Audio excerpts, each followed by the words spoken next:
तव कथामृतं तप्त जीवनम कविभिरीडितं कल्मषापहं श्रवणमंगलं श्रीमदाततं भुवि गिनन्ति ये भूरिदा जनाः। श्री श्री रामकृष्ण কথামৃত অনুধ্যান। আমরা কথামৃতের একটি লীলাচিত্র সেটিকে অনুধ্যান করার চেষ্টা করব, স্মরণ করার চেষ্টা করব, যেটি মাস্টারমশাই তিনি তার ডায়েরিতে লিপিবদ্ধ করেছিলেন এবং শ্রী শ্রী রামকৃষ্ণ কথামৃত পুস্তক আকারে প্রকাশিত হয়ে আছে। সেই রকমই একটি দিন, সময়টি ছিল 1884 খ্রিস্টাব্দের 2রা অক্টোবর। মাস্টারমশাই লিখছেন যে ব্রাহ্ম মণিলালকে উপদেশ, বিদ্বেষ ভাব ত্যাগ করো, ডগম্যাটিজম, এই বিদ্বেষ ভাব। মাস্টারমশাই লিখছেন ঠাকুর শ্রীরামকৃষ্ণ দক্ষিণেশ্বর মন্দিরে ভক্তের সঙ্গে বসে আছেন। সেটি হলো 1884 খ্রিস্টাব্দের 2রা অক্টোবর। এই অক্টোবর মাস, সেদিনটি ছিল বৃহস্পতিবার। আজকেও বারটি মিলেছে বৃহস্পতিবার। বলছেন আশ্বিন শুক্লা দ্বাদশী ত্রয়োদশী শ্রী শ্রী বিজয়া দশমী 2-3 দিন পরে গতকল্য ঠাকুর কলিকাতায় অধরের বাড়িতে শুভাগমন করিয়াছিলেন। সেখানে নারায়ণ, বাবুরাম, মাস্টার, কেদার, বিজয় প্রভৃতি অনেকে ছিলেন। ঠাকুর সেখানে ভক্ত সঙ্গে কীর্তনানন্দে নৃত্য করেছিলেন। এটি হলো আগের দিন, অর্থাৎ 1 অক্টোবর। আজকের ঘটনা হলো 2রা অক্টোবর। সেই ঘটনাটি বললেন যে আগের দিনও ঠাকুর কলকাতায় এসেছিলেন অধর সেনের বাড়িতে, আর আজকে তিনি দক্ষিণেশ্বরেই ভক্ত সঙ্গে কয়েকজন বিশেষ বিশেষ ভক্তের নাম এখানে উল্লেখ করেছেন, সবার দেয়া হয়নি। তার মধ্যে প্রধান হচ্ছেন ব্রহ্ম ভক্ত মণিলাল মল্লিক। তিনি আসলে ঠাকুরের সময় তো প্রায় ভক্তগণ যারা ছিলেন, বিশেষ করে যারা সেই সময়ে গণমান্য কেশব সেন ইত্যাদি, প্রায় সবাই ব্রাহ্ম সমাজভুক্ত, ব্রাহ্ম ধর্মে দীক্ষিত, ব্রাহ্ম ভাবাপন্ন। ব্রাহ্ম কলকাতায় ব্রাহ্ম সমাজে তখন রমরমা। তা লিখছেন মাস্টারমশাই যে ঠাকুরের কাছে আজকাল লাটু, রামলাল, হরিশ থাকেন। বাবুরাও মাঝে মাঝে আসিয়া থাকেন। শ্রীযুক্ত রামলাল শ্রী শ্রী ভবতারিণীর সেবা করেন। হাজরা মহাশয় আছেন। এই চিত্রটি তুলে ধরলেন যে ঠাকুর দক্ষিণেশ্বরে অবস্থান করছেন, আর ভবতারিণীর পূজা থেকে ঠাকুর এখন অবসর নিয়েছেন একরকম। কারণ ঠাকুরের তখনকার যে অবস্থা, পূজা করার মতন অবস্থা ছিল না। তাই পরবর্তী সময়ে ঠাকুরের এই ভাইপো রামলাল চট্টোপাধ্যায় তিনিই এই পূজার ভার গ্রহণ করেছিলেন। আর ঠাকুর তখন তিনি একজন যে সাধক পরমহংস, সেই হিসাবে বেশ পরিচিতি।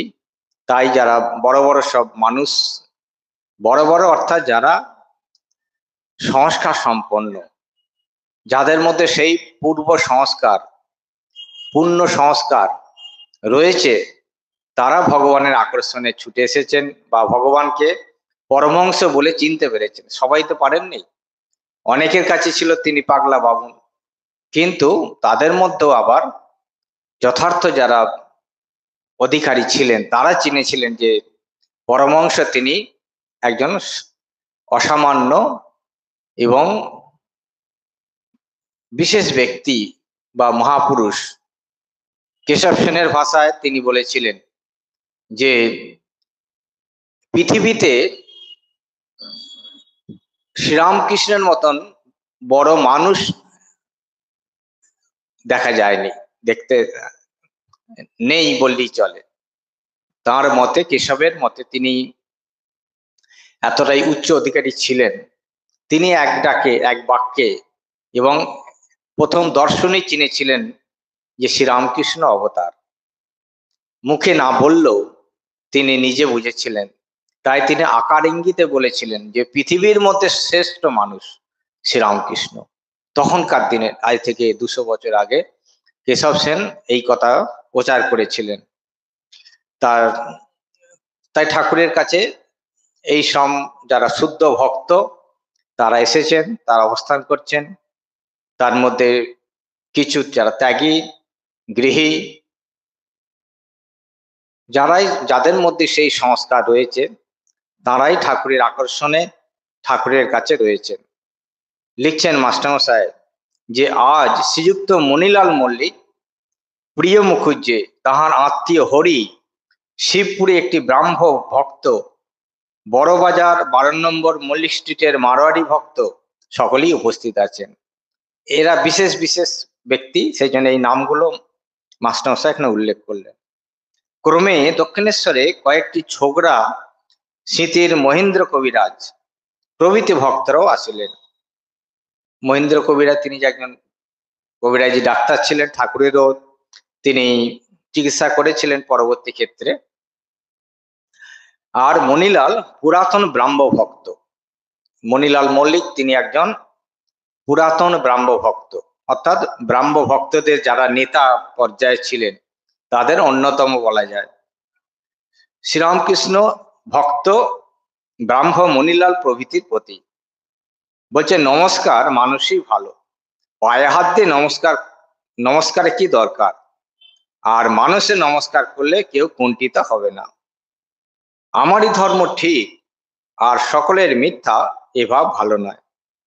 আমি দেখি তিনি সব হয়েছেন, মানুষ, প্রতিমা, শালগ্রাম সকলের ভিতরেই এক দেখি, এক ছাড়া দুই আমি দেখি না। অনেকে মনে করে আমাদের মত ঠিক আর সব ভুল, আমরা জিতেছি আর সব হেরেছে। কিন্তু যে এগিয়ে এসেছে সে হয়তো একটুর জন্য আটকে গেল, আর পেছনে যে পড়েছিল সে এগিয়ে গেল। গোলকধাম খেলায় অনেকে এগিয়ে এসে আবার পিছিয়ে পড়ে। হার জিত এসব তাঁর হাতে, তাঁর কার্য কিছু বোঝা যায় না। এইটি হলো সার কথা, যে হার জিত সব তাঁর হাতে, তাঁর কার্য কিছু বোঝা যায় না। এই অহংকার আমরা অনেক সময় যদি ভাবি যে আমি সবার থেকে আগিয়ে, সবার থেকে বড়, আমি জ্ঞানী, আমি ভক্ত, সবটাই কিন্তু অহংকার থেকে। কারণ এক বই দুই নেই। ঠাকুরের ভাষায় যদি এক বই দুই না থাকে তাহলে কে বড় আর কে ছোট এর তো কোনো মাপকাঠি হয় না। তিনি যদি সব হন, একই যদি থাকে, সেখানে এই অহংকার, আমরা অহংকার থেকেই আমরা এটাকে তফাৎ করি যে বড় ভক্ত ছোট ভক্ত, বা আমি জ্ঞানী ও মূর্খ। এইটি ঠাকুর এক কথায় বলছেন যে হার জিত সব তাঁর হাতে। যদি কেউ ভাবে যে আমি জিতেছি, এটাও ভুল। হার জিত কোনোটাই আমাদের হাতে নেই, সব ভগবানের হাতে। তিনি যাকে যা করাচ্ছেন, যাকে যেমন দিয়েছেন, যার মধ্যে যা গুণ দিয়েছেন, সেটি অন্যের আমাদের হাতে নেই। আমার যদি আমি খুব বুদ্ধিমান, জ্ঞানী, ভক্ত, এটি যদি আমি ভাবি, সেটাই অহংকারের থেকে। ভগবান যাকে যেটি দেবেন সেটি তাঁর কৃপা। সেই জন্য ঠাকুর বলছেন সব তাঁর হাতে, তাঁর কার্য কিছু বোঝা যায় না। উদাহরণ দিচ্ছেন যে দেখো না, ডাব কত উঁচুতে থাকে, রোদ পায়, তবু কত ঠান্ডা শক্তি। এদিকে পানি ফল জলে থাকে, তার গুণ হলো গরম, অর্থাৎ পানি ফল খেলে পেট গরম হয়, কিন্তু তার জন্ম হলো জলে। আর ডাব সে কত উঁচুতে থাকে, রোদ লাগছে, কত তাপ তার উপর লাগে, কিন্তু এটা খেলে পেট ঠান্ডা হয়। তাই এই যে হিসাব শাস্ত্রে হিসাব দিয়ে, যুক্তি দিয়ে এটিকে কখনো প্রতিষ্ঠা করা যায় না। যদি যুক্তিতে হয় যে রোদ লাগলে তো গরম হবে, তো সেই জিনিসটা খেলে পেট গরমই হওয়ার কথা। আর পানি ফল দিন রাত সে জলের মধ্যে ডুবে আছে, হয়তো সেই জলটা খুব ঠান্ডাই জল, এমনি যেখানে সেখানে যে কোনো জলে হয় না, খুব ঠান্ডা জলই হয়। অর্থাৎ যেখানে দেখবেন দল ঘাস পানা টানা সব ভর্তি হয়ে রয়েছে, এমনকি রোদ সেখানে ঢুকতে পারে না সেই জলের মধ্যে, তার মানে সেই জলটা খুবই ঠান্ডা পানি ফল, অথচ সেটা খেলে পেট গরম হবে। ঠাকুরের কত মানে অবজারভেশন।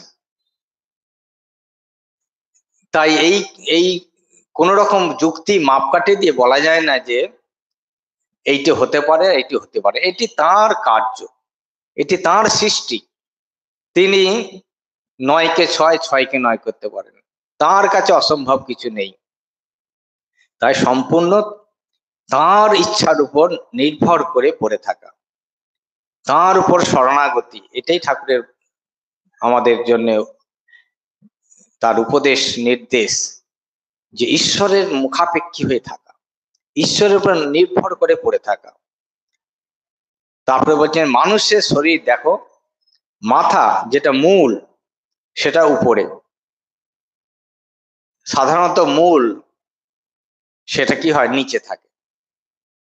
সৃষ্টির ক্রম অনুযায়ী, জাগতিক সৃষ্টি ক্রমে মূল যেটা মাটির নিচে, অথচ মানুষের মূল কিন্তু উপরে। ব্রাহ্ম ভক্ত মণিলাল মহাশয়, আমাদের এখন কর্তব্য, আমাদের এখন কি কর্তব্য? শ্রীরামকৃষ্ণ, কোন রকম করে তার সঙ্গে যোগ হয়ে থাকা। দুটি পথ আছে, কর্মযোগ আর মনোযোগ। যারা আশ্রমে আছে তাদের যোগ কর্মের দ্বারা, ব্রহ্মচর্য, গার্হস্থ, বানপ্রস্থ, সন্ন্যাস। সন্ন্যাসীরা কাম্যকর্মে ত্যাগ করবে, কিন্তু নিত্যকর্ম কামনা শূন্য হয়ে করবে। দণ্ড ধারণ, ভিক্ষা করা, তীর্থযাত্রা, পূজা, জপ, এসব কর্মের দ্বারা তার সঙ্গে যোগ হয়। এই হলো দুটি পথ। ঠাকুর বলছেন যে ভগবানের সাথে যুক্ত হয়ে থাকা, যোগ হয়ে সব সময় ভগবানের সাথে যুক্ত হওয়া, এইটি হলো কর্তব্য। মানুষের কর্তব্য হলো যে ভগবানের সাথে যুক্ত হওয়া। তো সেই যুক্ত হতে গেলে প্রধানত দুটি উপায় রয়েছে, একটি হলো কর্মযোগ আর একটি হলো মনোযোগ। সাধারণভাবে এই কর্মযোগটাই হলো প্রধান, কর্মযোগটাই হলো আমাদের বেশিরভাগ মানুষের উপায়। কর্মের মাধ্যমে যোগ, এটির মতন সহজ এবং প্রধান উপায় আর দ্বিতীয়টি নয়। কর্ম, ঠাকুর সেদিন বললেন যে ব্রহ্মচর্য, গার্হস্থ, বানপ্রস্থ, সন্ন্যাস, এই চারটে যে আমাদের আশ্রমের কথা বলা হয়েছে, অর্থাৎ চারটের অবস্থা, চারটে অবস্থার মধ্যেই আমাদের কর্ম করতে হবে। বানপ্রস্থির একরকম কর্ম, গৃহস্থের একরকম কর্ম, আর ব্রহ্মচর্য যারা পালন করে, অর্থাৎ যারা এখনো ছাত্র ইত্যাদি প্রথম অবস্থায়, তাদের একটা কর্তব্য আছে, আর সন্ন্যাসীরও একটা কর্তব্য আছে। সকলেই কিন্তু কর্মযোগ, প্রত্যেকেই কর্মযোগ অবলম্বন করতে হবে। এটি হলো প্রধান উপায়, এই কর্মযোগের দ্বারাই তার সাথে যুক্ত হওয়া। এটি সমস্ত গীতা শাস্ত্রের তাৎপর্য, যে ভগবানের সাথে যোগ হয়ে থাকা, যুক্ত হওয়া। আর তার মধ্যে কর্মের কথাই বলা হয়েছে বেশি, সেখানে বলা হয়েছে নিষ্কাম কর্ম। তবে এখানে যেহেতু মা যেমন সব ছেলের জন্যেই পথ্য তৈরি করেন, খাবার তৈরি করেন, কারণ 4টে ছেলে 4 রকম তার রুচি থাকে, তার অধিকারী থাকে, সবার পেটে মাছের কালিয়া সহ্য হয় না, তার জন্য মা তার জন্য মাছের ঝোল করে দেন, কারণ মায়েরই সন্তান সে। যে পেট রোগা ছেলে সেও তো মায়ের সন্তান, তার প্রতিও মায়ের কৃপা রয়েছে। তাই নিষ্কাম কর্মটা সবার জন্য নয়, সবার পক্ষে নিষ্কাম কর্ম করা সম্ভব নয়, প্রত্যেকটা মানুষের মনের অবস্থা অনুযায়ী কর্ম করবে। তাই যার যেমন অধিকার সে সেইভাবেই করবে। সকাম কর্ম যার অধিকার, মানে যার এখনো ওই অবস্থা লাভ করতে পারেনি, যার মনে এখনো কামনা বাসনা রয়েছে, সে নিশ্চয়ই সকাম কর্ম করবে। করতে করতে একটা সময় নিষ্কাম হবে। আর প্রথমেই যদি সে বলে যে আমি নিষ্কাম কর্ম করব, এই তোরা ওইদিকে ওইদিকে বস, এদিকে এদিকে বস, এদিকে বস, তোরা নিচে বস, ওইদিকে ডিস্টার্ব হয় পায় না।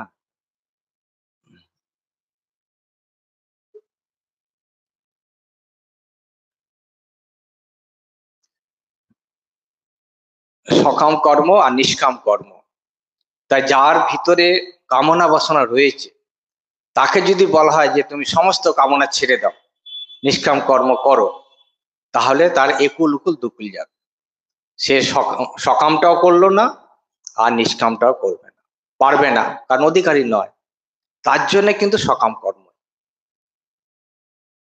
ওই করতে করতে একটা যখন অবস্থা আসবে, অর্থাৎ এই যিনি বলা হয়েছে না চতুর আশ্রম, তুমি যদি প্রথমেই বলো যে ব্রহ্মচর্য আশ্রম থেকেই তুমি বানপ্রস্থ বা সন্ন্যাসে চলে যাও, সেটা তো সবার পক্ষে সম্ভব নয়। জোর করে যদি কেউ তাকে কাউকে সন্ন্যাস দেওয়া হয় তাহলে সে পারবে না, তখন কি হবে, তার একুল উকুল দুকুল। সেই জন্যই এই ক্রম, ব্রহ্মচর্যের পরে গার্হস্থ আশ্রম, গার্হস্থ আশ্রমের করার পরে একটা সময় হবে তখন বানপ্রস্থ, তারপরে আবার যখন আগিয়ে যাবে সন্ন্যাস। আর যদি কেউ অধিকারী হয় সে হয়তো ব্রহ্মচর্যের পরে সন্ন্যাস আশ্রমে প্রবেশ করতে পারে, অধিকারী বিশেষে। ওই জন্য বলা হচ্ছে যার যেটা পেটে সইবে, জোর করে কিন্তু হয় না, জোর করে কিছু হয় না। এই জন্য ঠাকুর বললেন যে কর্মযোগ, তুমি যেখানে রয়েছো সেই কর্ম দ্বারা, কর্মযোগের দ্বারা ভগবানের সাথে যুক্ত হও। এই যুক্ত হওয়াটাই উদ্দেশ্য। ঠাকুর বলছেন না তুমি সংসারে রয়েছো, এক হাত ভগবানকে ধরো, এক হাতে সংসারে কাজ করো। ঠাকুর বলছেন না তুমি সংসার ছেড়ে দিয়ে সন্ন্যাসী চলে যাও। কিন্তু সব আশ্রমেতেই ভগবানের সাথে যুক্ত হওয়ার চেষ্টা করা। যদি যুক্ত হওয়ার চেষ্টা না হয় তাহলে ওই যখন আমার সন্ন্যাস আশ্রমের সময়, এই যখন 3টে আশ্রম আমি ওভারকাম করলাম, সন্ন্যাস আশ্রমে এসে সন্ন্যাসীর কর্তব্য পালন করতে পারবে না, যদি প্রথম থেকে এই ভগবানকে ধরতে না পারে। সেই জন্যই আমাদের বলা হয় যে আমরা অনেক সময় ভাবি যে বয়স হলে তখন ভগবানকে ডাকবো, তখন অনেক সংসারে কাজ কর্ম সব কমে যাবে, আমার দায় দায়িত্ব অনেক কমে যাবে, তখন নিশ্চিন্ত মনে দুবেলা ভগবানকে ডাকবো, এখন সময় পাচ্ছে না, এত কাজ ইত্যাদি ইত্যাদি বলে আমি যদি অজুহাত দিয়ে এড়িয়ে যাই, কিন্তু যখন বয়স হলো, কাজ চলে গেল, কাজের প্রয়োজন নেই তখন, কিন্তু অভ্যাস যদি না থাকে তখন কিন্তু আর ভগবানকে ডাকতে পারবো না, ভগবানের নাম করতে পারবো না। তখন সময়, প্রচুর সময়, সময় তখন আমি ব্যয় করতে পারছি না, সময় কাটাতে পারছি না, অথচ ভগবানও মন দিতে পারছি না, কারণ তখন তো আর আমার সংসারের দায় দায়িত্ব প্রয়োজন নেই। তারা চাইছে না আমাকে, তারা হয়তো বলছে যে তুমি এখন ভগবানের নাম করো, তোমাকে আর কিচ্ছু করতে হবে না। কিন্তু তার তো অভ্যাস নেই, তার তো মন ভগবানে যাচ্ছে না। এখন যদি নাতিন পুতি নাতি নাতনিরা ছেলে পিলেরা তারা চাইছে না আমাকে, আর আমি যদি জোর করে সেখানে, আমি ভগবানও মন দিতে পারবো না, তারাও আমাকে চাইবে না, তাহলে তখন কি অবস্থা হবে ভেবে দেখুন। একটা সময় হয় তো অনেকেরই হবে, হচ্ছেও বটে, হবেও বটে, যে সংসারের প্রথম অবস্থায় যেভাবে আমরা জড়িয়ে থাকি, কাজকর্ম নিয়ে থাকি, ছেলে পিলে আত্মীয় স্বজন নাতি নাতনি, এটা কিন্তু সারা জীবন থাকে না। তো সেই সময়ে আমার যে সময়কে কাটানো, অতিবাহিত করা খুব কঠিন হয়ে পড়বে যদি ভগবানকে না ধরা থাকে। এইটির জন্যেই প্রথম থেকেই ভগবানের সাথে যুক্ত হয়ে থাকা। একটা হাত, ওই যে ঠাকুর বললেন যে একটা হাত ভগবানের দিয়ে রাখো, একটা মন ভগবানের সাথে যুক্ত রেখে সবকিছু করো। ঠাকুর বলছেন যে তুমি সংসারে কিচ্ছু বাদ দিতে হবে না, কিচ্ছু ত্যাগ করতেও হবে না, সব ভোগ করো, কিন্তু ভগবানকে ধরে ভোগ করো, ভগবানকে ছেড়ে ভোগ করো না, তাহলে হারিয়ে যাবে, তলিয়ে যাবে। কিন্তু তোমার যদি ভগবানের সাথে একটা যোগ যোগ থাকে, ভগবানকে ধরে থাকো, তাহলে তুমি কিন্তু তলিয়ে যাবে না। সেই যেমন মাছ যেমন ডোরে সুতোয় যদি আটকে থাকে, তাহলে আর সে পালাতে পারে না। সে হয়তো অনেক খেলা খেলবে, অনেকক্ষণ ছোটাছুটি করবে, কিন্তু শেষ পর্যন্ত সে বাঁধা রয়েছে যেহেতু, সে পালাতে পারবে না। তেমনি ভগবানের সাথে যদি টিকিটা ভগবানের কাছে বাঁধা থাকে, তাহলে দেখবো যতই আমি উল্টো পাল্টা যা কিছু করি না কেন, শেষ পর্যন্ত কিন্তু আমি ভগবানের থেকে সরে যেতে পারবো না। এইটি হলো আমাদের লক্ষ্য, যে ভগবানের সাথে একটা যোগ রেখে তারপরে তুমি ইচ্ছা মতো ভোগ করো, যা ইচ্ছা ভোগ করো। ভোগ করতে করতে করতে করতে একটা সময় যখন আসবে, ভোগে আর তৃপ্তি লাগবে না, ভোগে আর সে আনন্দ লাগবে না। যে ভোগ নিয়ে আমি এক সময় আনন্দে মেতেছিলাম, সেই ভোগটাই দেখবেন এক সময় আর ভালো লাগছে না। যদি ভগবানের সাথে যুক্ত থাকি, তা না হলে তখন হয়তো ভোগের তৃষ্ণা কমে যাবে, কিন্তু আমার কোনো আশ্রয় থাকবে না, আমি তখন নাজেহাল হয়ে যাব। ভোগও করতে পারবো না, ত্যাগও করতে পারবো না, ভগবানকে ধরতে পারবো না, বৈরাগ্য থাকবে না। বৈরাগ্য মানে তখন ঈশ্বরে অনুরাগ, বিষয়ে বিরাগ, এটি হলো বৈরাগ্য। সেটি কিন্তু থাকবে না। হয়তো বিষয় বিরাগ হলো, কিন্তু ঈশ্বরে অনুরাগ যদি না থাকে, মাথা তখন পাগল হয়ে যাবে, তখন মাথা খারাপ হয়ে যাবে, তখন জীবনটা হাহাকার হয়ে যাবে, অশান্তি হয়ে যাবে, জ্বলে পুড়ে একদম ছারখার হয়ে যাবে, নিজেও শান্তি পাবে না, আর সংসারেও যারা থাকবে তাদেরকেও শান্তি দেবে না। এক একজন দেখবেন যে সংসারে সেও শান্তি পাচ্ছে না, আর পাঁচজন যারা আছে তাদেরকেও শান্তি থাকতে দেবে, কেননা সে তো অশান্তি ভুগছে, সুতরাং আর পাঁচজনও শান্তি পাবে না। তাই নিজে শান্তি যদি থাকে, নিজে শান্তি পেলেই তবে অপরকে শান্তি দেয়া যায়। এইটি হলো ঠাকুরের উপদেশ, যে তার সঙ্গে কোন রকম করে তার সঙ্গে যোগ হয়ে থাকা, এনি হাউ, যেন তেন প্রকারে ভগবানের সাথে যুক্ত হওয়া। যেন তেন বলতে এই যে কাজ কর্ম ইত্যাদি যা কিছু আমরা সারাদিন যা কিছু করছি, অন্যায় করলেও সেটা ভগবানের সাথে যুক্ত হয়ে করতে হবে। ডাকাতি যখন করতে যায়, তারাও দেখবেন মা কালীকে তারা পুজো দিয়েই যায়, অর্থাৎ তারা ভগবানকে স্মরণ করেই পুজো করছে। আমরাও তো ডাকাতি করছি দিনে রাতে, তা করি, তাতে কোনো ক্ষতি নেই, তুমি ভগবানকে ধরে করো। আমরা যে মিথ্যা বলছি, অন্যায় করছি, এটা ডাকাতি তো, তাতে কোনো দোষ নেই, কিন্তু ভগবানকে ছেড়ে নয়। সব সময় জানতে হবে আমি যা করছি আমার প্রয়োজন আছে, আমার প্রয়োজন আছে, আমি হয়তো এটা করছি, কিন্তু ঈশ্বর বলে একজন আছেন এবং তিনি সর্বশক্তিমান, তাকে স্মরণ করে করা, বা সকাম ভাবে যা কিছু আমরা করছি, মায়ের কাছে আমরা এই যে মন্দিরে যাই, তার কাছে প্রণাম করি, মাথা ঠুকি, সেখানে হয়তো অনেক কামনা থাকে, জাগতিক কামনা, বুঝি তাতে কোনো ক্ষতি নেই।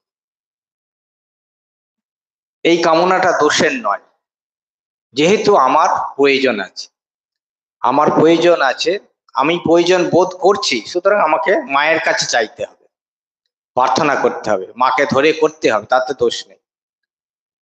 আবার হয়তো একটা জিনিস হয়তো তার প্রয়োজন আছে, সে মায়ের কাছে চাইছে, আমার প্রয়োজন নেই, আমি চাইবো না। সেই জন্য যার যেটা প্রয়োজন আছে, মানে যার যেটা ভিতরে রয়েছে, যে অবস্থায় রয়েছে, যে যেখানে রয়েছে, সে সেখান থেকেই ভগবানকে ধরে থাকবে, তাহলে কালেই সকলেই ওই নির্বাসনা হবে। একটা সময় সকলেই ওই নিষ্কাম যে কর্ম বা নির্বাসনা, সেটি হবে। তার জন্য সময়ের ব্যবধান, কেউ হয়তো এই জন্মে হলো, কারো কয়েকটা জন্ম লাগবে, কিন্তু যদি সে ভগবানকে ধরে থাকে, একদিন না একদিন সকলেই পৌঁছাবে, যারা ভগবানের ভক্ত। ওই জন্য ঠাকুর বলেছেন, গীতায় বলেছেন যে সকলেই ভক্ত, কিন্তু সকলেই কিন্তু এক ক্যাটাগরি নয়, সকলেই যে একই। আমার যে, আমি যদি বলি সবাইকে ত্যাগ করে, সব ত্যাগ করে দাও, সেটা সম্ভব নয়। কালে হবে। ঠাকুর বলেছেন যে এই ভোগ বাসনা না গেলে ত্যাগ আসে না, ভোগের বাসনা যতক্ষণ আছে ভোগ করতে হবে, কিন্তু ওই ভগবানকে ধরে থাকলে ওই ভোগটা ত্যাগ হয়ে যায়, বাসনাটা চলে যায়। কিন্তু ভগবানকে না ধরে থাকলে ভোগে কিন্তু ভোগের ত্যাগ হবে না, সেটি ভোগ বাড়তেই থাকে। যদি বিচার থাকে, ভগবানের সাথে যুক্ত থাকে, তাহলে এই ভোগ করতে করতেই ভোগের ত্যাগ আসে। বলছেন যে যে কর্মই করো ফলাকাঙ্ক্ষা ত্যাগ করে কামনা শূন্য হয়ে করতে পারলে তাড়াতাড়ি তার সঙ্গে যোগ হয়। এটি হলো শেষ ধাপ। ছাদে উঠতে গেলে তো অনেক সিঁড়ি, যদি 4 তলা হয় তাহলে আপনাকে 4 তলা সিঁড়ি ভাঙতে হবে। এখন শেষ ধাপ হলো যেটি ছাদের 4 তলার নিচের যে সিঁড়িটা, সেখানে গেলে তারপরে ছাদে যেতে পারবেন। তার ভগবানের কাছে যেতে গেলে শেষ ধাপ হলো এই ফলাকাঙ্ক্ষা ত্যাগ। তখন আর কোনো ফলের আকাঙ্ক্ষা করা চলবে না, তখন শুধু ভগবানকেই চাইতে হবে। একটা সময় যখন আসবে সব কামনা ত্যাগ করে শুধু ভগবানকে। তা সেটির জন্য আমি যদি 1 তলায় থাকি আর যে একজন 4 তলার নিচে রয়েছে, 3 তলায় রয়েছে, এই দুজনের মধ্যে তো অনেক তফাৎ। যে 1 তলায় রয়েছে সে যদি ভাবে যে ও তো ছাদে পৌঁছে গেল, আমি তো এখন 1 তলায়, তা সে তো অনেক কষ্ট করে ওখান পর্যন্ত উঠেছে, তারপরে সে ছাদে যাবে। আমাকেও ওইভাবে যখন যেতে পারবো, আমিও তখন পৌঁছাবো। তাই ফলাকাঙ্ক্ষা ত্যাগ করে কামনা শূন্য হলেই তার সঙ্গে যোগ হয়। তা সেই জন্যই প্রথম থেকেই যদি আমি ভগবানকে ধরে থাকতে পারি, ভগবানের সাথে যদি যুক্ত হয়ে থাকতে পারি, তাহলে কালেতে এই মনের যে বাসনা সেটা নির্বাসনা হয়ে যায়, ফলাকাঙ্ক্ষা ত্যাগ হয়ে যায়। আরেকটি পথ হলো মনোযোগ। এরূপ যোগীর বাহিরে কোনো চিহ্ন নাই, অন্তরে যোগ, যেমন জড়ভরত সুখদেব। এই সংখ্যা কম, সেটি ঠাকুর বলছেন যারা নিত্য সিদ্ধ, যারা বাইরের কোনো তাদের চিহ্ন নাই, তারা বাইরের কোনো রকম সাধনাও তাদের প্রয়োজন নেই, তাদের হলো মনের যোগ। তারা প্রথম থেকেই ভগবানের সাথে যুক্ত হয়েই রয়েছে। সেই সংখ্যা তারা এক নম্বর হলো যে মানুষকে পথ দেখানোর জন্য আসেন, যেমন ঠাকুরের সন্তানরা, ঠাকুর স্বয়ং। এনাদের তো মনোযোগ সাধন করে নয়, এদের স্বতঃসিদ্ধ, প্রথম থেকেই এরা ভগবানের সাথে যুক্ত। তো এইটি হলো মনোযোগ। এই সংখ্যা কম, সেজন্য আমাদের কর্মযোগ। যারা সিদ্ধ হতে পারেনি বা যারা এখনো পৌঁছাতে পারেনি, তাদের প্রত্যেকেরই এই কর্মযোগের দ্বারাই ভগবানের সাথে যুক্ত হতে হবে। আর কর্ম আমরা সকলেই করি, আমরা তো কেউ কর্ম ছাড়া নই। যতক্ষণ আমি রয়েছি, অর্থাৎ দেহ বুদ্ধি রয়েছে, ততক্ষণ আমাদের কর্ম আমরা করি, কর্ম ছাড়া কেউ নয়। তা সেই কর্ম, সেটি হলো ভগবানের সাথে যুক্ত হয়ে করা। সব সময় ভাবতে হবে যে আমার ভিতর তিনি রয়েছেন, বা তার শক্তিতে আমি শক্তিমান, তার ইচ্ছাতেই আমি যা কিছু করছি সব তার ইচ্ছা। তিনি যদি না থাকেন তাহলে আমার পক্ষে আমরা কিছু করতে পারবো না। তার শক্তির উপর নির্ভর করা, তার ইচ্ছার উপর নির্ভর করা, এইটি হলো কর্মযোগ। বলছেন পরমংস অবস্থায় কর্ম উঠে যায়, স্মরণ মনন থাকে, সর্বদাই মনের যোগ।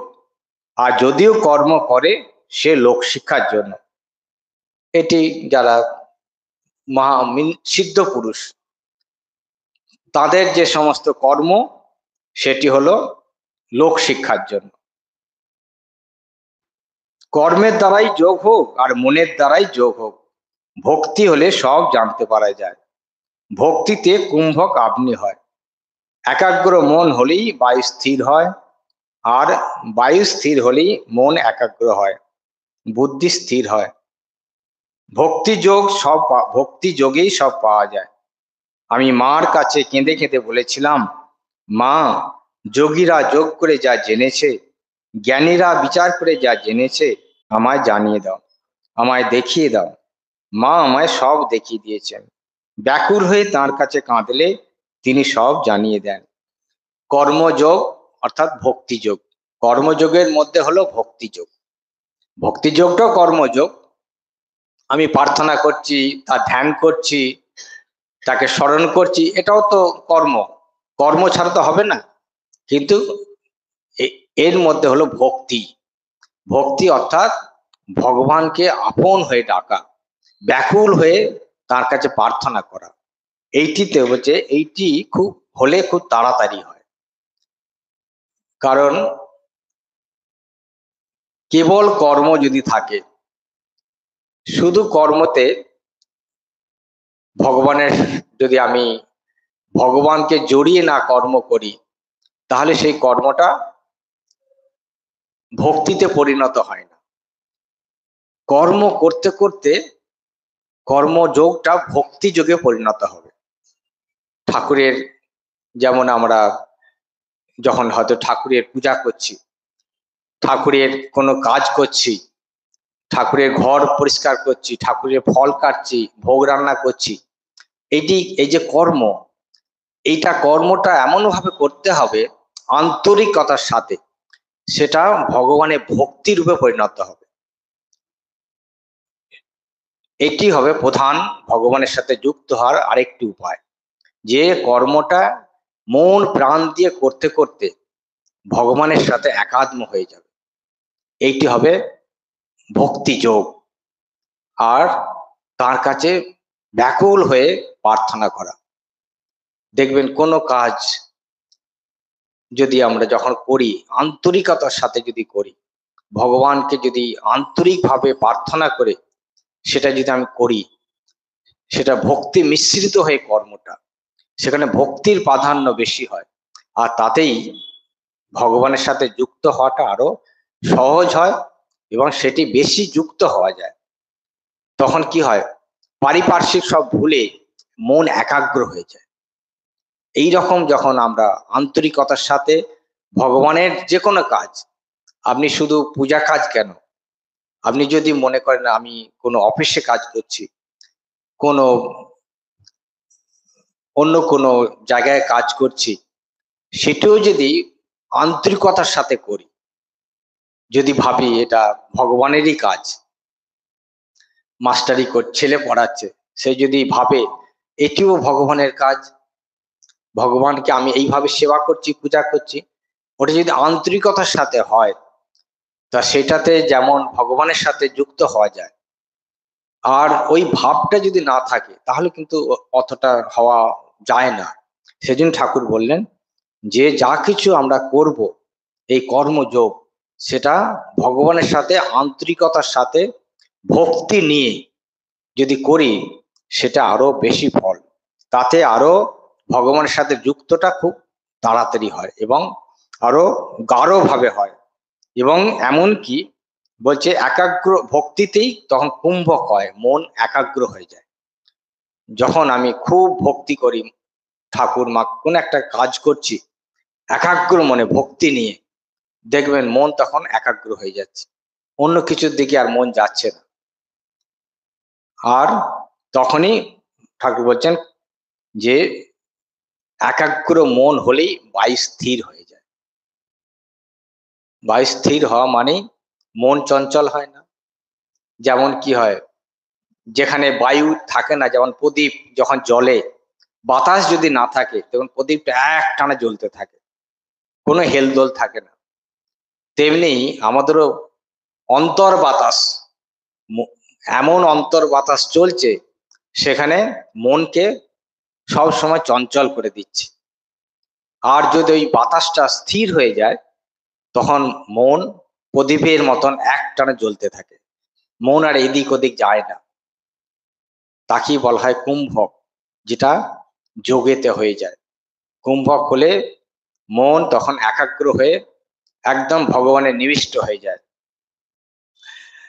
আর কুম্ভক হলে তখন আর ওই যারা যোগ করে কুম্ভক করার প্রয়োজন হয় না, যোগীরা যেভাবে করে। বলছেন ব্যাকুল হয়ে তার কাছে কাঁদলে তিনি সব জানিয়ে দেন। এই ব্যাকুলতায় আন্তরিক, ঠাকুর যেমন বলেছেন মায়ের কাছে ব্যাকুল হয়ে প্রার্থনা করো, আন্তরিকতার সাথে প্রার্থনা করলে মা সব পূরণ করে দেন, সব জানিয়ে দেন, মা সব অভাব মিটিয়ে দেন। আমাদেরও যদি চাইতে হয়, মায়ের কাছে চাইতে হবে, ঠাকুরের কাছে চাইতে হবে, তোমার যা প্রয়োজন আন্তরিকতার সাথে চাইতে হবে, দেখবেন মা সব পূরণ করে দেবে। বলবেন জাগতিক জিনিস, হ্যাঁ তাও দেবে, তবে তিনি তো আমাদের সত্যিকারের মা বাবা। তা সত্যিকারের মা তার সন্তানদের কখনো ক্ষতি করেন না। অনেক সময় সন্তান মায়ের কাছে হয়তো যেটা চায়, মা তাকে দেন, যদি দেখে যে ছেলের এটাতে কোনো ক্ষতি হবে না। মা কি ছেলেকে বিষ দেবে? ছেলে হয়তো জানে না কোনো একটা বিষ হয়তো সেখানে রয়েছে, মা কাছে সেটা চাইছে, তা মা কি সেই বিষটা তুলে দিতে পারবেন? দেবেন না। আর যেটা দেবেন তাতে যাতে ক্ষতি না হয়। অনেক সময় আমরা হয়তো ভুল করে চাই যেয়ে বসি, তা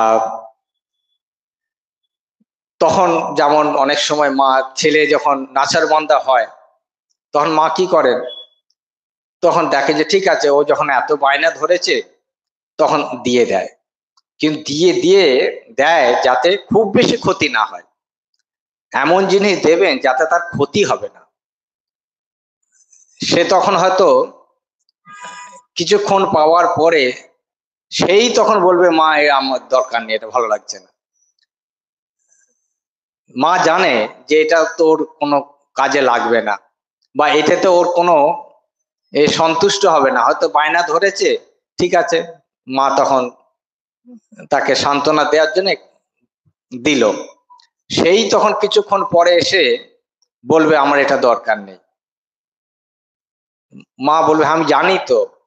তেমনিও আমরাও হয়তো অনেক সময় ঠাকুরের কাছে, মায়ের কাছে অনেক কিছু চেয়ে বসি, তো মা তখন দেখে, দিয়েও দেন যে ঠিক আছে ও চাইছে দিয়ে দাও, কিন্তু সেটা মা জানেন ওটার ওর কোনো লাভও হবে না, ক্ষতিও হবে না। ক্ষতি যদি হয় তাহলে মা দেবেন না। এইটা হলো যথার্থ মা যেমন ছেলের প্রতি করেন, আমাদেরও ঠাকুর মা তাই। যতই আপনি মায়ের কাছে, ঠাকুরের কাছে ইচ্ছা মতো চাইতে পারেন, কিন্তু যে জিনিসটা ক্ষতি হবে সেই জিনিস কিন্তু দেবেন না। সেই জন্যই আমাদের খুব ভরসা, ঠাকুর মায়ের কাছে ইচ্ছা মতো চেয়ে যান, কিন্তু ঠাকুর মায়ের কাছেই চাইবেন, অন্যের কাছে নয়। তখন মা যেটা দেবেন তাতে আমাদের ক্ষতি হবে না, বরঞ্চ লাভই হবে। তাই ঠাকুর বলছেন যে বেদ, বেদান্ত, পুরাণ, তন্ত্র এসব শাস্ত্রের কি আছে তিনি আমায় সব জানিয়ে দিয়েছেন। ভক্ত মণিলাল বলছেন মহাশয় হঠযোগ, হঠযোগ আর একটা যোগ আছে, হঠযোগ। ঠাকুর বলছেন দেখো হঠযোগীরা তারা দেহ অভিমানী, কেবল নেতি নেতি নেতি ধৌতি করছে, দেহের যত্ন। ওদের উদ্দেশ্য আয়ু বৃদ্ধি করা, দেহ নিয়ে রাত দিন সেবা, এটি ভালো নয়। হঠযোগ মানে শুধু শরীরের সুস্থ রাখার জন্য, শরীরকে, শরীরের ভোগের জন্য, শরীর তাকে দীর্ঘ আয়ু করার জন্য শরীরের চর্চা, শুধু শরীর চর্চা, এটি কিন্তু আমাদের উদ্দেশ্য নয়। আমাদের উদ্দেশ্য সেটি হলো যে আমাদের উদ্দেশ্য সেটি হলো যেটা নিত্য বস্তু, যে সচ্চিদানন্দ বস্তু, সেইটিকে পাওয়া। আর শরীর আয়ু বৃদ্ধি করে 1000 বছর বেঁচে থেকে তাতে তো কোনো লাভ নেই। সে তো বটবৃক্ষ, গাছ, পাথর, পাহাড়, জঙ্গল, এরা তো 1000 বছর বেঁচে থাকে, তাতে লাভ কি? সেটা পাথর পাথরই থাকবে, বৃক্ষ বৃক্ষই থাকবে। এইটি কিন্তু আমাদের উদ্দেশ্য নয়। মনুষ্য জীবনের উদ্দেশ্য যে মানুষ, মানুষের যে স্বরূপ, সেই স্বরূপকে জানা। আমরা মানুষ, আমাদের স্বরূপকে জানা। আমাদের স্বরূপ তো দেহ নয়। যদি স্বরূপটা দেহ হতো তাহলে এটা চিরস্থায়ী হয়ে যেত। এটা ক্রমশ ক্ষয় হচ্ছে, বৃদ্ধ হচ্ছে, এটা নষ্ট হয়ে যাবে, এটা পুড়িয়ে বা জল সমাধি বা কবরে এটা বিলীন হয়ে যাবে। তাই এটা আমাদের স্বরূপ নয়। কেউ আমরা বলবো না যে আমি দেহ, আমরা কখনোই বলি না যে আমি দেহ। আমি বলি, কিন্তু আমি যে কোনটা সেটা আমরা ধরতে পারি না। এইটাই আমাদের উদ্দেশ্য, যে আমরা যে মানুষ, সেই স্বরূপটা কি সেটাকে জানা। সেই জানার জন্যই আমাদের এই বারবার আমরা মানুষ শরীরেই বারবার আসছি। অন্য শরীরে আসলে তো জানার প্রশ্ন আসে না। একমাত্র মানুষ শরীরে যখন আসি এবং মানুষ শরীরে এসে যখন এই বোধটা আসে, এই জানার ইচ্ছাটা আসে, বা এটিকে জানার চেষ্টা করি, জানতে অজান্তে, সেই সন্ধান যে এমন কিছু আছে যে যেটাকে পেলে আমি শান্তি পাবো।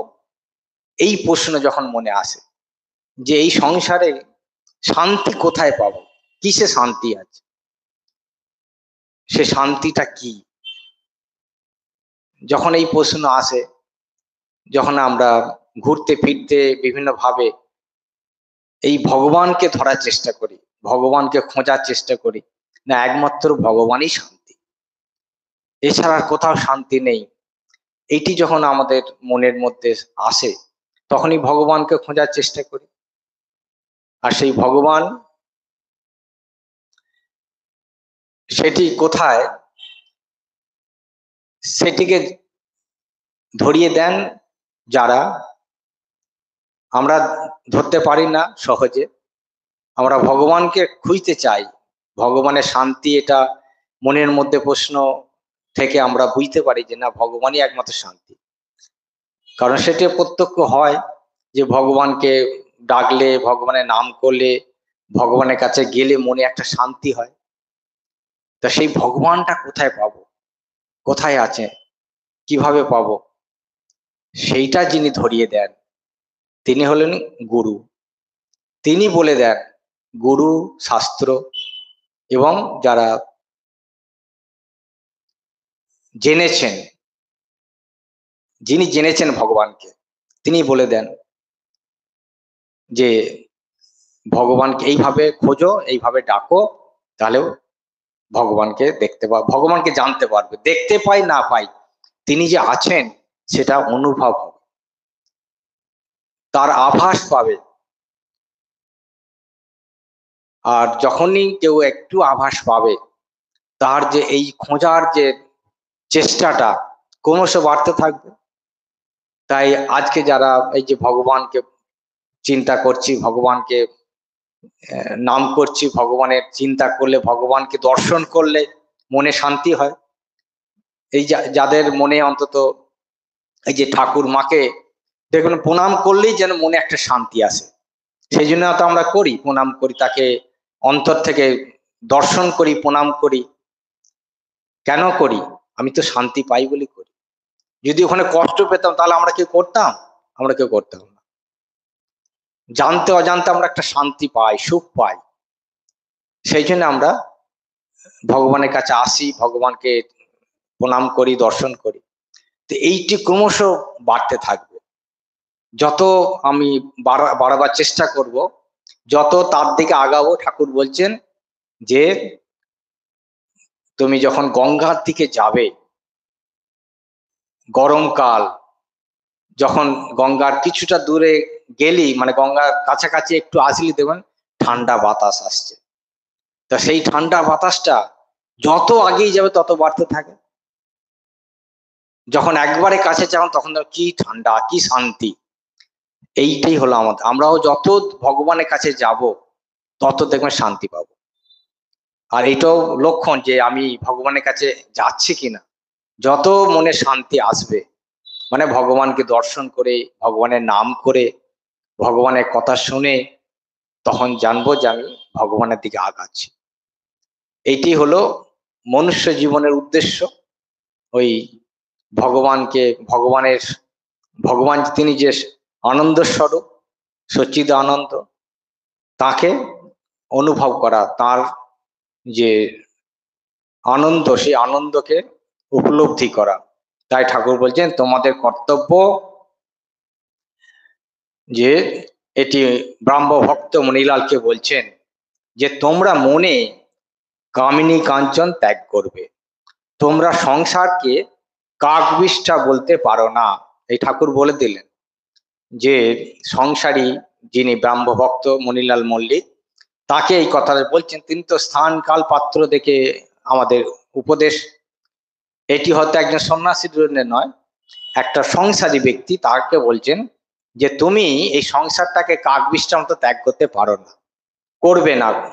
কাকবিষ্ঠা মানে দুচ্ছাই করে তাকে ত্যাগ করে চলে যেতে পারো না, তোমার কর্তব্য রয়েছে। কিন্তু সংসারে থাকবে বলে শুধু ভোগ করবে তা নয়, মনে সংসার ত্যাগ করবে, বাইরে নয়। বাইরে ত্যাগ করার দরকার নেই, মনে মনে তুমি জানবে ভগবান সত্য, সবার কর্তব্য পালন করবে, যথাযথ কর্তব্য। তোমার সন্তান রয়েছে, তাকে তোমাকে প্রতিপালন করতে হবে। তুমি যদি বলো আমার সংসারে এই সন্তানকে আমি দেখব না, পালন করব না, তাহলে তো হবে না, সেটা কর্তব্য ত্রুটি হয়ে যাবে। তাই সংসারে কর্তব্য পালন করবে, কিন্তু মনে মনে ত্যাগ করবে, জানবে যে ভগবান সত্য, এরা তোমার ভগবানের কর্তব্য পালন করছো, ভগবান তোমাকে দায়িত্ব দিয়েছেন এই কর্তব্য পালন করার জন্য। তুমি ভগবানের দাসী বা দাস, ওই ভেবে সংসার করো। গোস্বামীরা গৃহস্থ, তাই তাদের আমি বললাম তোমাদের ঠাকুর সেবা রয়েছে, তোমরা সংসার ত্যাগ কি করে করবে? তোমরা সংসারকে মায়া বলে উড়িয়ে দিতে পারো না। গোস্বামীদের কথা বলেছেন যে যেমন আপনার যদি ঠাকুর সেবা থাকে, সকাল সন্ধে তাকে তার সেবা পূজা, সেটি আপনার কর্তব্য। আপনি যদি সেটি না করেন তাহলে কর্তব্যের ত্রুটি হবে। কিন্তু সবটাই জানবে, মনে জানবে ভগবানের সত্য। তুমি কেবল তোমাকে এই ওই বাড়ির ঠাকুর সেবা করার জন্য চাকর রেখেছে, তুমি ওই বাড়ির চাকর হিসাবে তুমি ঠাকুরের সেবার দায়িত্ব পালন করবে। কিন্তু জানবে এই ভগবানের সংসার বা ভগবানেরই সব, এটি হলো তোমাদের কর্তব্য। তোমরা সংসারকে মায়া বলে উড়িয়ে দিতে পারো না। সংসারীদের যা কর্তব্য চৈতন্যদেব বলেছেন, তিনি বলেছেন জীবে দয়া, বৈষ্ণব সেবা আর নাম সংকীর্তন। এটি হলো সংসারীদের প্রধান কর্তব্য। জীবে দয়া অর্থাৎ শিবজ্ঞানে জীবের দয়া, আর বৈষ্ণব সেবা, ব্রাহ্মণ, অতিথি, ভক্ত। বৈষ্ণব মানে ব্রাহ্মণ মানে যারা ভক্ত, তাদের সেবা করা। আর নাম সংকীর্তন মানে ভগবানের নাম গুণগান করা। এই হলো প্রধান কর্তব্য। যদি সংসারে থেকেও এইভাবে জীবন যাপন করতে পারে, তাহলে সেও কালে সব কিছু ত্যাগ করে ভগবানের সাথে একাত্ম হয়ে যাবে বা হতে পারে। এগুলো হলো উপায়, এগুলো উপায়। আর উদ্দেশ্য হলো, লক্ষ্য হলো ভগবান। একটা হলো উপায় আর একটা উপায়, মানে যেটা উপায়ের মাধ্যম দিয়ে যেটা পাওয়া যায়। আমরা যেমন গন্তব্য কোনো এক জায়গায় যাব, তো যাওয়ার জন্য অনেক উপায় থাকে। হেঁটে যেতে পারি, বাসে যেতে পারি, গাড়িতে যেতে পারি, যে কোনো ভাবি। উপায় ভিন্ন ভিন্ন। ওই যে ঠাকুর বললেন যত মত তত পথ। কেউ যদি বলে যে সবাইকে হেঁটে যেতে হবে, সেটা তো কোনো যুক্তি নয়। আমি একটা জায়গায় যাব, আমি হেঁটে যাচ্ছি বলে সবাইকে হেঁটে যেতে হবে এমন কোনো কথা নেই। যে যার যোগ্য অনুযায়ী, যার ইচ্ছা রুচি সামর্থ্য, সে যাবে। যাওয়াটা ভিন্ন ভিন্ন হতে পারে, লক্ষ্যটা এক জায়গায়। এই হলো ঠাকুরের উপদেশ। তাই বলছেন, কেশব সেন বলেছিলেন, উনি এখন দুই করো বলছেন, একদিন কুটুস করে কামড়াবেন। তা নয়, কামড়াবো কেন? এটি ঠাকুর কেশব সেন একবার বলেছিলেন যে এখন তো আপনি বলছেন সংসার করো সংসার করো, আবার হঠাৎ কখন যে বলবেন যে না সব কিছু করতে হবে না, ত্যাগ করে সব চলে যাও। ঠাকুর বললেন না না, ওইরকম কথা কেন বলবো? সংসারে যে রয়েছে, সংসার করতে করতেই তুমি ভগবানের কাছে যেতে পারবে। যত মত তত পথ, পথটা ভিন্ন ভিন্ন, সেটাও অধিকারী ভেদে। ওই আগে আমরা বললাম যে সবাই এক পথ দিয়ে যেতে পারবে না, তাতে কোনো ক্ষতি নেই। আর যে হয়তো হেঁটে যাচ্ছে তার একটু সময় লাগতে পারে, সময়ের ব্যবধান হতে পারে। যে একজন সংসারে রয়েছে, সে এত কাজকর্ম করে ভগবানকে ডাকার সুযোগ কম পায়, ভগবানকে ডাকতে পায় না, কিন্তু সে যতটুকুন করবে তাতেই তার হবে। আর যে সব ছেড়ে ছুড়ে দিয়ে রয়েছে, সে যদি বলে যে ও সারাদিনে একবার ভগবানকে ডাকছে আমিও করব, সেটি কিন্তু তার কর্তব্য নয়। তার জন্য আলাদা পথ। তাকে কিন্তু তার কর্তব্য পালন করেই, যে যেমন পথ দিয়ে চলেছে তাকে সেই পথটা ঠিক ভাবে পালন করার চেষ্টা করতে হবে। মণি মল্লিক বলছেন যে তা কামড়াবেন, তাতে তো ক্ষতি নেই। ঠাকুর বলছেন কেন গো, তুমি তো তাই আছো, তোমার ত্যাগ করার দরকার কি? অর্থাৎ তুমি তো ভগবানকে ধরেই রয়েছো, তোমার আর ত্যাগ করার কিছু দরকার নেই। যারা ভক্ত, যে ভগবানকে ধরে রয়েছে, তার ত্যাগ করার কিছু প্রয়োজন নেই। শুধু প্রয়োজন হলো ধরে থাকা, ভগবানকে ধরে থাকা। সে আপনি কেউ এক হাতে ধরেছে, কেউ দু হাতে ধরেছে, উদ্দেশ্য হলো ভগবানকে ধরে আছেন কিনা। ভগবানকে ছেড়ে দিলেই মুশকিল, ধরে থাকতে পারলেই কালেতে এটি বলছেন, ঠাকুর বলছেন যদি ওই যে যখন বুড়ি ছুঁয়ে থাকে, বুড়িটা যদি কেউ ছুঁয়ে থাকে তাহলে আর তার ভয় নেই, পড়বে না। খুঁটি ধরে ঘুরতে হবে, খুঁটি ছেড়ে দিলে মুশকিল। তাই এই ভগবানকে ধরে থাকলেই আমাদের, আমরা ঠিক পৌঁছে যাব। লক্ষ্য বস্তু একটাই, সেই ভগবান। তাই তাকে যদি আমরা ধরার চেষ্টা করি, একটা যোগ যদি থাকে, এনিহাও তার সাথে যোগ রাখলেই সেই যোগটাই আমাদের, তিনি আমাদের ওই যোগ সূত্র ধরেই তার কাছে আমরা পৌঁছে যাব। সে বিভিন্নভাবেই যোগ হয়, যত মত তত পথ, যেভাবেই আমরা যোগ করি না কেন, যুক্ত হয়ে থাকাটাই হলো মনুষ্য জীবনের উদ্দেশ্য। আর যেহেতু আমরা সকলেই আমাদের,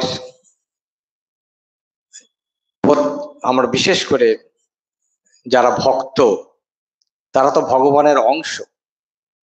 যদি আমরা ভক্ত হই তাহলে আমাদের মধ্যে ভগবান আছেন, অর্থাৎ ভগবানেরই আমরা অংশ, ভগবানেরই একটা অংশ আমরা ভক্ত, এবং সেটি একটা যোগ রয়েছেই। সেই যোগটাকে ধরে থাকা, বিচ্ছিন্ন হতে না দেয়া। যেমন আমরা ওই বলা হয় গর্ভ অবস্থায় যেভাবে যোগে ছিলাম, মাঝখানে ভূমিষ্ঠ হওয়ার পরে আমরা বিচ্ছিন্ন হয়ে গেছি। যদি কেউ যোগটাকে ধরে রাখতে পারে, গর্ভ অবস্থায় ভগবানের সাথে যুক্ত থাকে, যখনই এই মায়ার জগতে পড়ে তখন বিচ্ছিন্ন হয়ে যায়। কেউ কেউ ওই যোগটা ধরে রাখতে পারে, তারা মায়ায় বদ্ধ হয় না। সেটা হলো যারা নিত্য সিদ্ধ, তারা কিন্তু ওই সবসময় যোগীই থাকে, ভূমিষ্ঠ হয়েও তারা যুক্তই থাকে। সেই জন্য তারা কখনোই মায়ায় বদ্ধ হয় না। আমরা মায়া, ওই যোগটা বিচ্ছিন্ন হয়ে গিয়েই আমরা বিচ্ছিন্ন হয়ে পড়েছি, আবার আমরা চেষ্টা করছি সেটাকে যুক্ত হওয়ার জন্য। যখনই আমরা যুক্ত হয়ে যাব, সেই পূর্ব অবস্থায় যদি ফিরে আসি, আবার ভগবানের সাথে যুক্ত হয়ে যাই, তখন দেখবেন হাজার কষ্টেও আর কোনো কষ্ট বলে মনে হবে না। কষ্ট হবে কিন্তু আনন্দও হবে।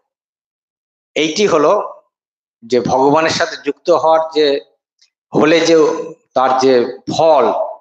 যেমন গর্ভ অবস্থা বললে খুব কষ্ট, আবার খুব আনন্দ। যত কষ্ট তত আনন্দ গর্ভ অবস্থা। কেন আনন্দটা কিসের? ওই যে ভগবানের সাথে যুক্ত হয়ে রয়েছে, আনন্দময়ের সাথে তিনি যুক্ত হয়ে রয়েছে, তাই এই কষ্টটা কষ্ট বলে মনেই হচ্ছে না। আপনাদের যখন কি হয়, সন্তানকে যখন মানুষ করেন, কষ্ট হয় না? একটা শিশুকে যখন মানুষ করতে হয়, কিন্তু আনন্দ আরো বেশি হয়, আনন্দ কম হয় না।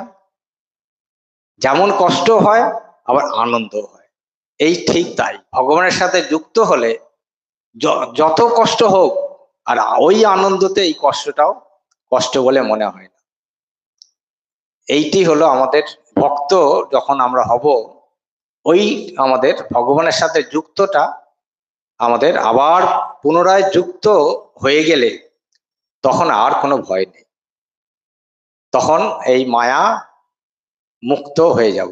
মায়া দ্বার ছেড়ে দেন, বা মায়া তখন আবার আমাদের মিলিয়ে দেন। মায়া দেখছেন যে না, ভগবান যখন ভগবানের সাথে এরা ভগবানের লোক, সুতরাং সেখানে মায়া তিনি আর কিছু করবেন না।